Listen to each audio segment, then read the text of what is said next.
The first time I caught one of them going through my personal belongings, I didn't say a word. I just stood in the doorway, watching Xavier's sister Georgia frantically pawing through my leather tote, legal documents scattered across the mahogany conference table like fallen leaves. My name is Marlene, and I learned long ago from my grandmother that silence can be the sharpest weapon. Oh, I was just... Georgia's perfectly manicured hands froze mid-rifle. I thought I left my phone in here after the will reading. I smiled politely, the way my grandmother taught me. Your phone is in your back pocket, Georgia. She flushed, hastily shoving papers back into my bag. Right. Silly me. This whole day has been so... emotional. Emotional wasn't the word I'd use for the past 4 hours. Calculated, maybe. Predatory. Definitely. I'd watched my husband's family circle the conference room like sharks that caught the scent of blood in the water. The blood, in this case, being my grandmother's estate, all $68 million of it. Marlene, darling, there you are. Bethany, my mother-in-law, swept into the room in a cloud of Chanel No. 5. Xavier's been looking everywhere for you. Such a trying day, isn't it? Having all this responsibility thrust upon your dainty shoulders. I'd heard variations of that phrase 17 times since my grandmother passed away 2 weeks ago, always with that same patronizing lilt, as if I were a child being handed crystal stemware. I'm managing just fine, Bethany, I replied, collecting my bag. Grandmother made sure I was prepared. Yes, well... Bethany's smile tightened.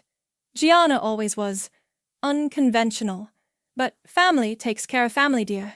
You don't have to shoulder this burden alone. The word burden hung in the air like smoke. I thought about my grandmother's last words to me, spoken from her hospital bed. Remember, little bird, they'll underestimate you. Let them. Marlene! Xavier appeared in the doorway, all Brooks Brothers suit and carefully crafted concern. There you are, honey. Ready to head home? Home. The Oliver family estate, where I'd spent the last 10 years being slowly suffocated by silk curtains and social obligations, where every family dinner felt like a performance review.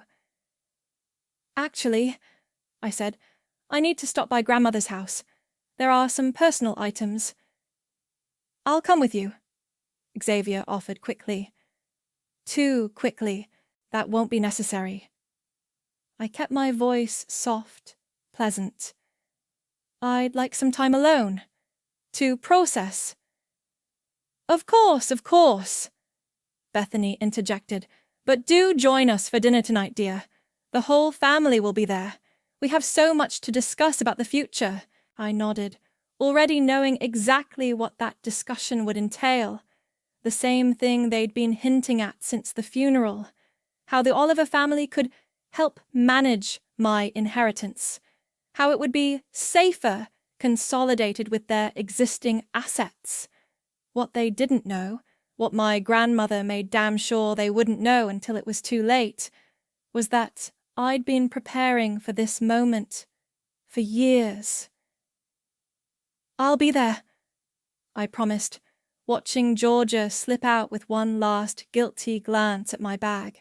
As I drove to my grandmother's Victorian mansion, I thought about the last conversation we'd had about the Olivers. They see you as decorative?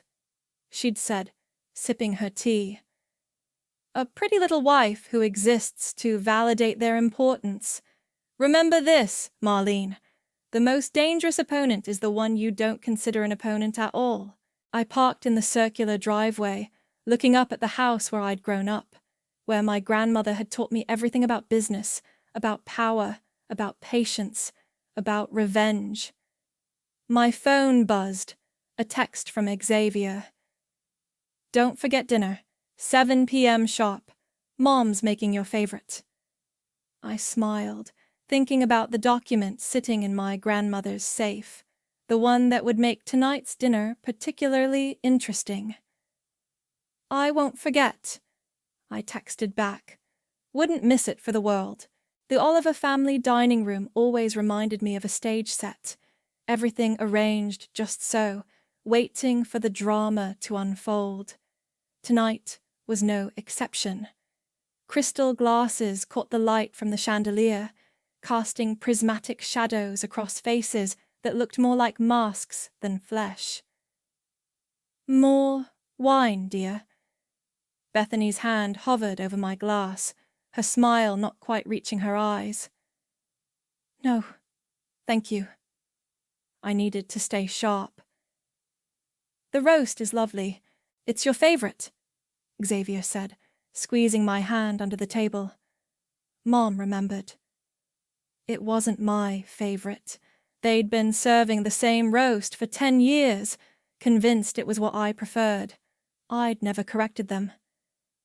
Speaking of remembering things, Chris, Xavier's older brother, cleared his throat. "We should discuss the elephant in the room, the Santiago estate." And there it was, barely 20 minutes into dinner. "Chris!" Quentin warned from the head of the table. "Perhaps this isn't the time." "When is the time, Dad?" Chris's voice cracked with barely contained frustration. "When the banks start calling? When we have to sell the summer house?" I took a small bite of roast, chewing slowly. Chris had lost millions of the family's money in a failed tech startup last year. Money that, as I'd recently discovered, wasn't entirely his to lose. "What Chris means," Xavier said smoothly, "is that we should start thinking about consolidating our assets, making smart decisions, as a family." "A united front," Bethany added. "That's what made the Olivers successful for generations." I set down my fork. Grandmother always said success comes from adaptation, not tradition. The temperature in the room seemed to drop 10 degrees. "Your grandmother," Bethany said carefully, "while certainly accomplished, didn't understand the responsibilities of old money." "Old money, new debt," Georgia muttered into her wine glass. "Georgia!" Quentin snapped. "Well, it's true." Georgia straightened in her chair. "We're all dancing around it, but we need that money. The documentary series I'm producing." "The family's real estate holdings," Chris interrupted. "The foundation's endowment," Bethany added. "Stop." Xavier's voice cut through the chaos. He turned to me, his expression earnest. "Marlene, honey, what they're trying to say is that we can help. Managing this kind of wealth is complicated. You shouldn't have to deal with it alone." I thought about the documents I'd found in my grandmother's safe, about the careful paper trail of misappropriated funds, forged signatures, and empty accounts. "I appreciate the concern," I said quietly, "but Grandmother left very specific instructions. Instructions can be reinterpreted," Bethany said, "for the good of the family." "Family?" I couldn't keep the edge out of my voice. "Like when you reinterpreted my exclusion from the hospital board? Or when you reinterpreted my charity foundation proposal into a country club renovation?" Silence fell like a heavy curtain. "Now, Marlene," Bethany's voice turned sharp. "There's no need to be dramatic. We've always treated you as one of our own. Have you?"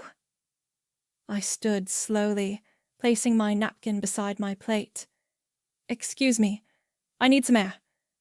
I walked toward the terrace, but Bethany followed me into the hallway. Her hand gripped my arm, manicured nails digging in slightly.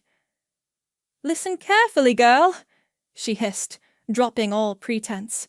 "You're not just making decisions for yourself anymore. Be a good wife. Sign it over, or you'll lose more than money." I looked down at her hand, then back to her face. Is that a threat, Bethany?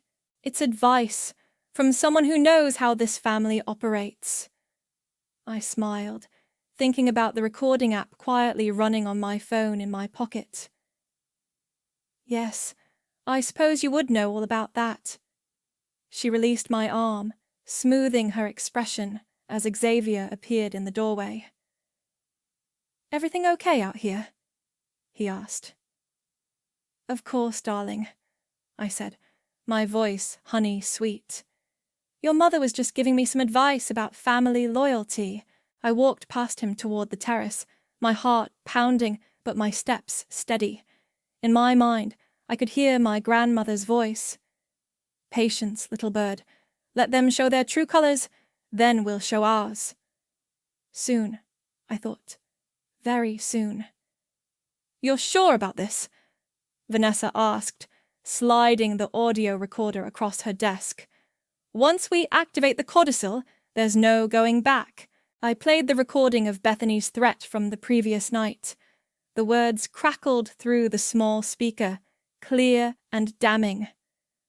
I'm sure. I handed her a USB drive. There's more. Bank statements showing unauthorized transfers from my accounts. Xavier's been using my electronic signature. Vanessa, my grandmother's attorney and closest friend, leaned back in her chair, a small smile playing at her lips. Gianna always said you had steel in your spine. She'd be proud. I learned from the best. I glanced at the portrait of my grandmother hanging on the office wall. Did they really think she wouldn't have a backup plan? People see what they want to see. Vanessa pulled out a thick folder. Speaking of which, Xavier called this morning. They want to schedule a family trust planning meeting, 2 weeks from now. Perfect timing. Tell them yes, and Vanessa, let them choose the time and place. Give them the illusion of control? Grandmother's first rule of negotiation. My phone buzzed. A text from Xavier. Where are you? Thought we were having lunch. I need to go, I said, standing. They're already suspicious I'm not at their beck and call. Be careful, Vanessa warned. They're getting desperate. I met Xavier at his favorite bistro, finding him already seated with his brother Chris. Not a coincidence, I was sure. There's my beautiful wife. Xavier stood to kiss my cheek. Hope you don't mind. Ran into Chris on my way here. Of course not. I sat down, noting how they'd positioned themselves on either side of me. Family is always welcome. Speaking of family, Chris leaned forward. We've been thinking about what you said last night, about feeling excluded. Have you? I kept my tone neutral as I opened my menu. We want to make it right, Xavier added. Show you you're truly part of the family. That's why we're having this trust meeting. The waiter appeared. I ordered a salad I knew I wouldn't eat. You know, Chris said after the waiter left, I've been doing some calculations. If we combine your inheritance with our existing trusts, we could triple the return within 5 years. Like you tripled the return on your tech startup. The words slipped out before I could stop them. Chris's face darkened. That was different. I didn't have the right backing. What my brother means, Xavier cut in smoothly, is that we have the experience to make this work, together. I pulled out my phone, pretending to check an email while actually starting the recording app. Tell me more about this plan. For the next 30 minutes, they laid out their scheme, how they'd restructure my inheritance, reinvest in their failing properties, revitalize the family business. Every word another nail in their coffin. So, what do you think? Xavier asked finally, reaching for my hand. I gave him my best uncertain smile. It's overwhelming. I need time to process everything. Of course, honey. Take all the time you need. He squeezed my hand. That's what the meeting's for, to sort out all the details. After lunch, I made an excuse about a headache and drove to my grandmother's house. I needed to check something in her study. As I unlocked the door, I heard movement inside. Georgia froze by the desk, a drawer half open. Looking for your phone again? I asked quietly. Marlene! Xavier gave me the key. Said you wouldn't mind if I borrowed some of Gianna's old business books. I walked to the desk. The drawer she'd been searching contained only one thing, my grandmother's ledger. The fake one, planted there last week. Find anything interesting? No, I just got here. She grabbed her purse. I should go. Thanks for, After she left, I opened my laptop and checked the security camera feed. Georgia had been there for 47 minutes, photographing documents and making calls. My phone buzzed again. Xavier. Coming home for dinner? I thought about the real ledger, safely stored in Vanessa's office, about the trap slowly closing around them. On my way, I texted back. Can't wait to hear more about the trust meeting plans. 2 weeks. In 2 weeks, they'd learn what my grandmother's real legacy was, and it had nothing to do with money. The night before the trust meeting, Bethany insisted on hosting one final family dinner. For unity, she said. The tension in the dining room was thick enough to cut with the antique butter knife Georgia was currently gripping too tightly. More wine, everyone? Bethany's voice was artificially bright as she gestured to the servant. We should celebrate tomorrow's new beginning. To family! Xavier raised his glass, shooting me what he probably thought was a reassuring smile. I lifted my glass, watching the red wine catch the light. To getting what we deserve. Speaking of deserving things, Georgia set down her knife with a clatter. I've been thinking about my documentary series, the one about European aristocracy. Not now, Georgia, Quentin warned. Yes, now. She turned to me, eyes fever bright. Once everything's sorted tomorrow, I'll need about $2 million for production costs. It's going to be amazing, Marlene. I've already contacted some counts and duchesses. $2 million? I kept my voice carefully neutral. That's quite an investment. Oh, please, Chris snorted. Like that's even a dent in what you're sitting on. Some of us have real business proposals. Real business? Georgia's voice rose. Like your stupid app that lost everyone's money. That wasn't my fault. If Dad had just given me the extra funding... Enough! Bethany's hand slammed the table. This is not how we present ourselves to... family. I dabbed my lips with my napkin, hiding a smile. Please don't stop on my account. I'd love to hear more about everyone's plans for my inheritance. Silence fell like a guillotine. Your inheritance? Bethany's smile was brittle. Darling, tomorrow it becomes part of the Oliver family trust, for everyone's benefit. Does it? I took another sip of wine. Interesting how you've all decided that. Now, honey, Xavier started, but Chris cut him off. Look, we've tried to be nice about this, but you're getting in our way. He leaned forward, face flushed. You have no idea how to handle this kind of money. You're not even real family. Chris! Xavier snapped, but I caught the flash of agreement in his eyes. Oh, let's be honest for once, Georgia chimed in. She's been holding us back for weeks.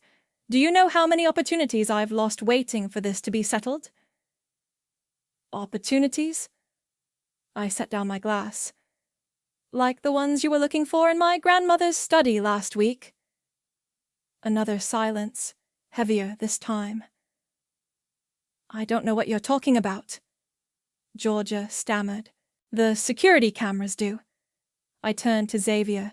Just like they caught you entering my home office at 3 a.m. last Thursday. Looking for something specific? Xavier's charm vanished like smoke. You've been spying on us? No, dear. I've been watching you spy on me. Enough games, Bethany cut in. Tomorrow you'll sign those papers, and we can put this unpleasantness behind us. Or what? I met her gaze steadily. More threats, more break-ins, more forged signatures on bank transfers. Xavier's face went white. How did you... Marlene. Quentin's voice was dangerously soft. Think very carefully about what you're doing. Oh, I have. For longer than you know. Listen, you ungrateful little... Chris started to rise, but Xavier grabbed his arm. If you won't play ball, Xavier said, his voice cold and unfamiliar. You're not family anymore. I stood slowly, smoothing my dress. I was never family. I was an acquisition. Tomorrow we'll see who acquired whom. Is that a threat? Bethany's eyes narrowed. No, Bethany. It's a preview. I picked up my purse. Thank you for dinner. It was illuminating. Where are you going? Xavier demanded. Home, to my grandmother's house, where I should have been all along. Marlene. Xavier's voice held a warning. If you walk out that door... You'll what? I turned back. Forge more signatures, break into more offices, check my bag again, Georgia. They stared at me like they were seeing me for the first time. Maybe they were. See you all tomorrow, I said cheerfully. Don't forget to bring your lawyer. You're going to need him. As I walked to my car, I heard the explosion of voices from the dining room. Accusations, panic, rage. My phone buzzed. Vanessa. Everything ready for tomorrow? Yes, I texted back. They have no idea what's coming. Neither did I, really. But I knew one thing. It was going to be spectacular. The Oliver family's private conference room felt smaller than usual, despite its mahogany panels and floor-to-ceiling windows. Maybe it was the tension crowding the space, or maybe it was the way they'd arranged themselves.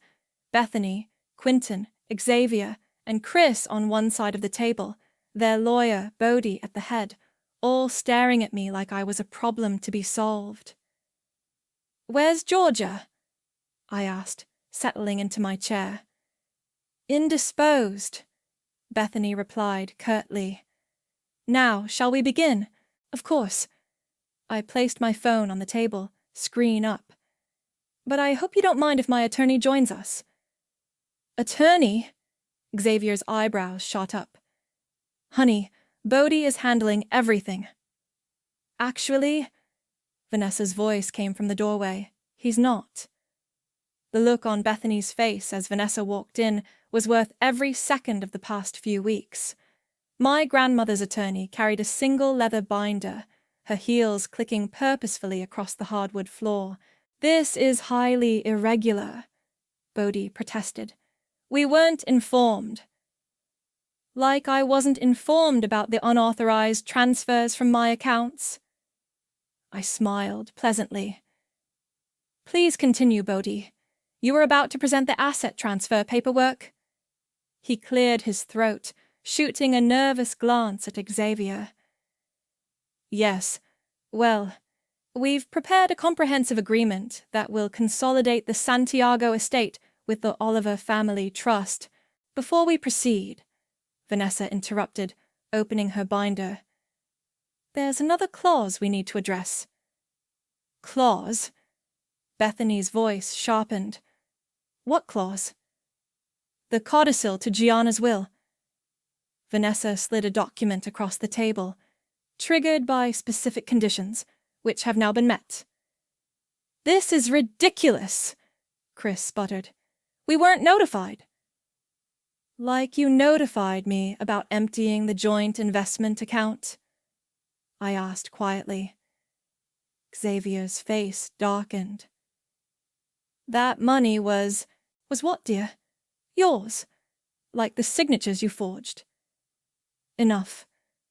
Bodhi reached for the document. Let me see this supposed codicil. Of course. Vanessa produced copies for everyone. You'll note the authentication stamps and the triggering conditions. Any attempt to coerce, manipulate, or misappropriate funds from the Santiago estate. This is absurd! Bethany stood, her chair scraping back. You can't possibly. Play the recording, I said to Vanessa. She pressed a button on her phone. Bethany's voice filled the room. Sign it over, or you'll lose more than money. That's taken out of context. Bethany's face had gone pale. Like these bank records? Vanessa produced another stack of papers. Or these security camera stills, or perhaps the documented evidence of unauthorized access to private offices. You set us up, Xavier whispered, finally understanding. No. I met his eyes. You set yourselves up. I just watched. What exactly does this codicil do? Quentin asked, speaking for the first time. It's quite simple, Vanessa replied. Any attempt to forcibly acquire the Santiago estate triggers an immediate review of all connected trusts, including those vested in the Oliver family name. Connected trusts? Chris's voice cracked. What does that mean? It means, I said softly, that my grandmother didn't just leave me her money. She left me control of everything she'd invested in, including the shell companies that have been propping up your family's empire for the past 20 years. The silence was deafening. That's impossible, Bodhi stammered, flipping through papers. Check the signatures, Vanessa suggested. The real ones, not the forged ones. You can't do this, Bethany hissed. We're family. No, I corrected her. You're investors who made a very poor decision. Marlene. Xavier reached for my hand. I pulled away. Don't. Just don't. If you'll turn to page 3, Vanessa continued calmly, you'll see the transfer of authority has already been processed. As of 9 o'clock this morning, all Oliver family trust assets are under review. Review? Chris's face had gone grey. What does that mean? I stood, gathering my things. It means, dear brother-in-law, that the audit starts tomorrow. I suggest you all get your papers in order. You'll regret this, Bethany snarled. No, I said, heading for the door. I really won't. I paused in the doorway, looking back at their shocked faces. Oh, and Xavier, I'll have my things out of the house by tonight. Don't worry about forwarding my mail. I've already changed my address. The door closed behind me with a satisfying click, but not before I heard the first sob break through the silence. This is outrageous! Bodhi's voice cracked as he paced the conference room. You can't possibly expect— I can, and I do. Vanessa cut him off, sliding another document across the table. The forensic accountants are already reviewing the records. Would you like to see what they've found so far? I remained seated, watching the Oliver family crumble in real time. Chris had his head in his hands. Quentin looked like he'd aged a decade in the past hour. Xavier kept staring at me like he was seeing a ghost. Show them, I said quietly. Vanessa opened her laptop, turning it to face the group. Let's start with the tech startup funding. Chris, would you like to explain why $2 million of Marlene's inheritance was transferred to your company without her knowledge? That wasn't— I didn't— Chris looked desperately at his father. Dad handled those transfers." "Don't you dare!" Quentin growled, but it was too late. "And these property transfers," Vanessa continued, clicking through documents. "3 houses moved into Georgia's name last month. Interesting, since she's not even here to explain." "She's probably halfway to Europe by now," I added, "with the emergency cash you keep in the safe behind the Monet. Right, Bethany?" Bethany's face went from red to white. "How did you—" "My grandmother taught me to pay attention, like when Xavier started working late every Tuesday, the same night your offshore accounts showed mysterious deposits." "You were spying on our accounts?" Xavier finally found his voice. "No, the FBI was." I nodded to Vanessa, who produced a federal letter. "Apparently they've been interested in your family's creative accounting for quite some time. This is a mistake," Bodhi stammered, reaching for the letter. "A misunderstanding." "Like the misunderstanding of forging my signature?" I pulled out my phone, pulled up a video. "Security footage from your office, Bodhi. Last week. That's you and Xavier practicing my signature, isn't it?" The lawyer fell back into his chair, loosening his tie. "You've ruined us," Bethany whispered, her perfectly manicured hands shaking. "Everything we built. You ruined yourselves," I corrected her. "I just exposed it." "Please." Xavier moved toward me. "We can fix this. Together. Like we always... Together!" I stood so quickly my chair toppled backward. "When were we ever together? When you let your mother exclude me from every decision? When you stole from me? When you all treated me like some trophy you could parade around?" "I loved you," he protested weakly. "No, you loved what I represented. Access to my grandmother's money. The perfect wife for your perfect facade." "The codicil," Quentin spoke up, his voice trembling. "What exactly does it entail?" Vanessa smiled. "Full transfer of control. All Oliver family trusts, properties, and business holdings now fall under Marlene's authority. Effective immediately." "You can't," Chris started. "I can. And to answer your next question, yes, I'm pressing charges for the fraud." "All of it." "You bitch!" Bethany snarled, rising. "You planned this from the start." "Actually, my grandmother planned it. She saw what you were decades ago. The fake accounts, the money laundering, the fraud. She just needed proof." I picked up my fallen chair. "Thank you for providing so much of it these past few weeks." "What do you want?" Xavier asked hoarsely. "Money? Power? Name your price. I want you to understand something," I said, gathering my things. "Every time you called me dear, every time you patted my head and told me not to worry about business matters, every time you treated me like some decorative object, you were digging your own grave." Georgia burst into the room, mascara streaking her cheeks. "The accounts, they're frozen. All of them. Even my private—" "Even the one in Geneva?" I asked sweetly. "The one you thought nobody knew about?" She collapsed into a chair, sobbing. "The auditors will be here tomorrow," Vanessa announced, closing her laptop. "I suggest you all cooperate fully. It might help when sentencing comes around." "You'll regret this," Bethany hissed. "You have no idea what we're capable of." I paused at the door, thinking of my grandmother's strength, her lessons, her faith in me. "No, Bethany, you have no idea what I'm capable of.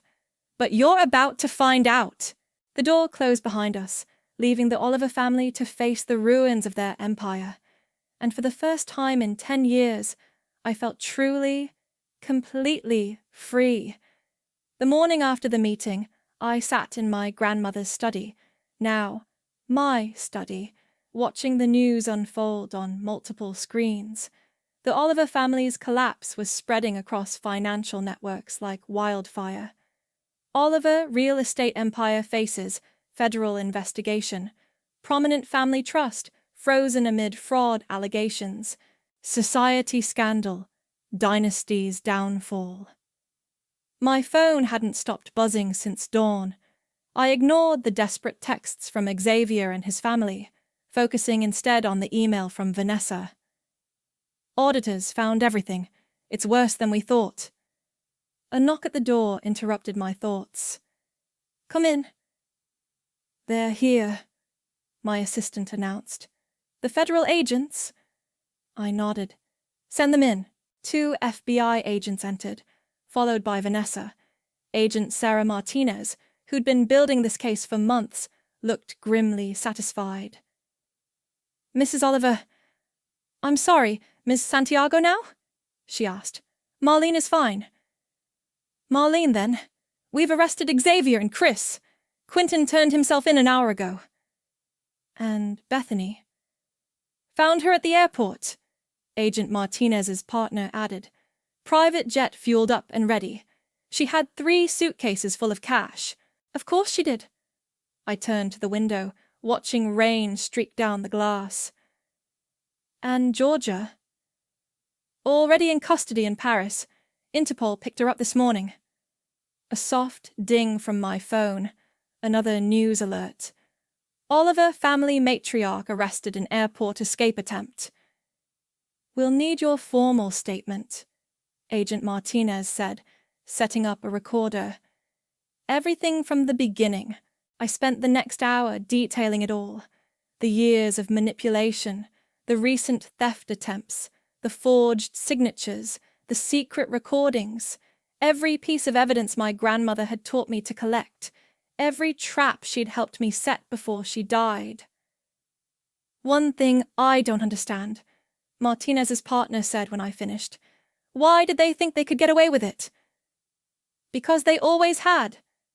Vanessa answered for me. Until they met someone smarter. Another knock. My assistant again. I'm sorry to interrupt, but he's here. Xavier was led in by 2 officers, handcuffed, his perfect appearance finely cracked. His designer suit was wrinkled, his hair unkempt. He looked like a different person. 5 minutes, Martinez said, nodding to the officers. Marlene, Xavier's voice cracked. Please, we can still fix this. Fix what, exactly?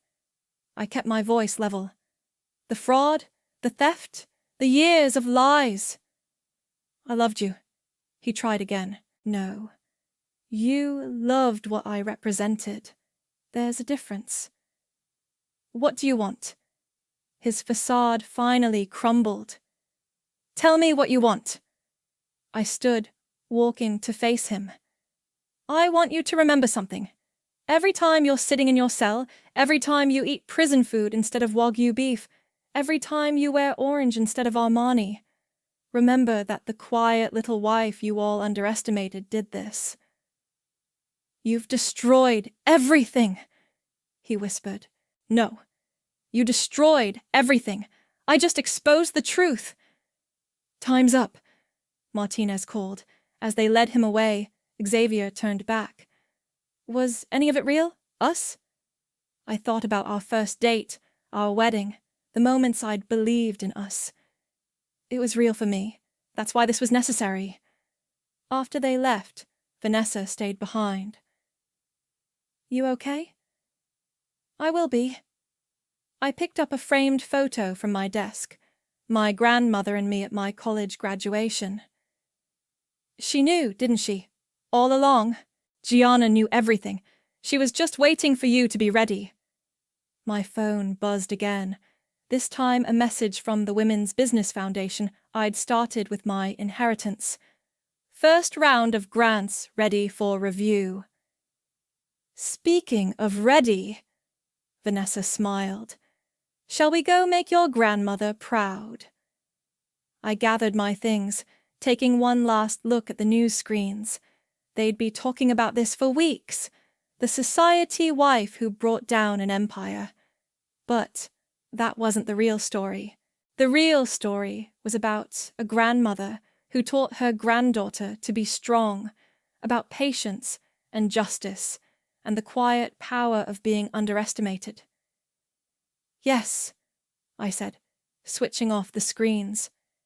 Let's go build something better than they ever could. As we left the study, I swear I could hear my grandmother's voice. Well done, little bird. Well done.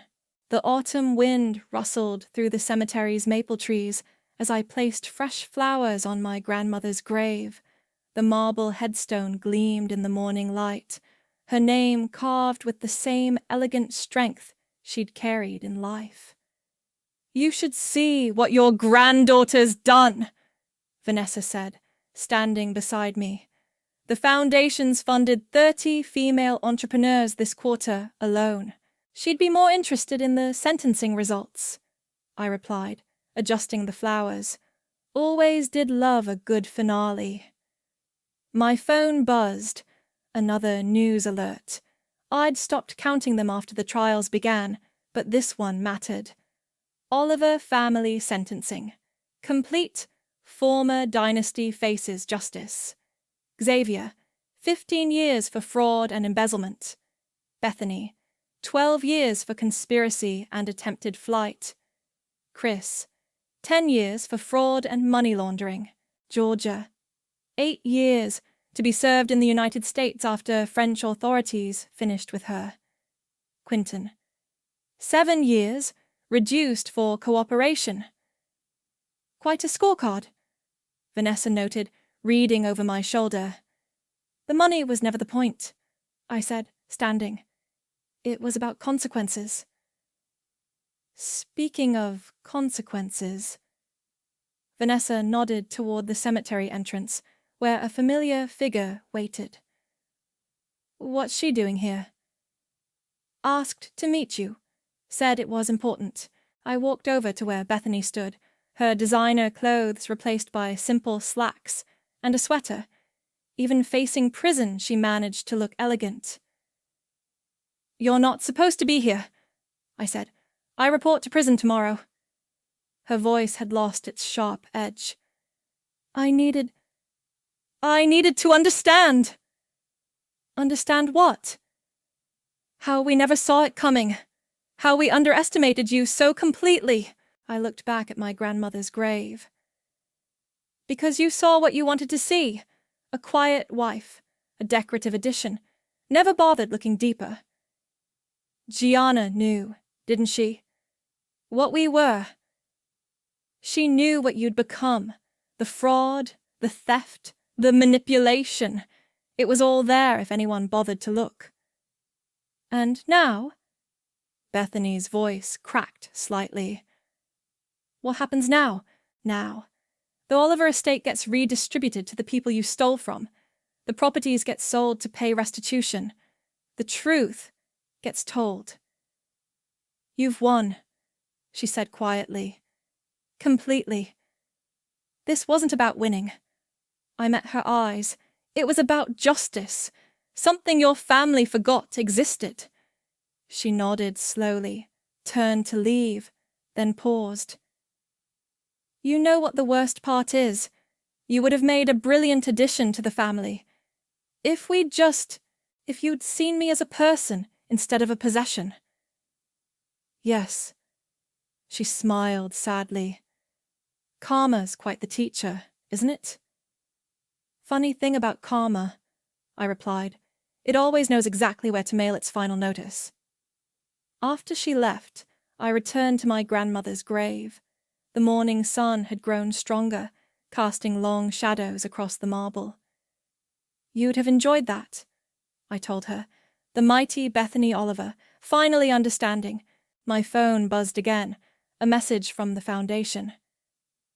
New applications ready for review. These women have amazing ideas. That's your real legacy, Vanessa said, joining me. Not the revenge, the rebuilding. I touched the headstone one last time, feeling its cool strength under my fingers. Why not both? We walked back to the car, leaving the past behind with the autumn leaves. Tomorrow would bring new challenges, new opportunities, new chances to build something meaningful. But today was for remembering that sometimes justice comes quietly, wrapped in patience and dressed in a perfect smile. That sometimes the strongest revenge isn't in destroying your enemies, but in becoming everything they never thought you could be. My phone buzzed one final time, a message from the prison where Xavier was being held. Inmate requesting visitation approval. I deleted it without reading further. Some chapters need to stay closed. Ready? Vanessa asked, holding the car door. I looked back at the cemetery, at the maple trees dancing in the wind, at the quiet strength of marble and memory. Yes, I said, I'm ready. The car pulled away, leaving behind the graves, the memories, and the last traces of the woman they'd thought I was. Ahead lay something better, a legacy built not on deception, but on truth, not on taking, but on giving, just like my grandmother taught me.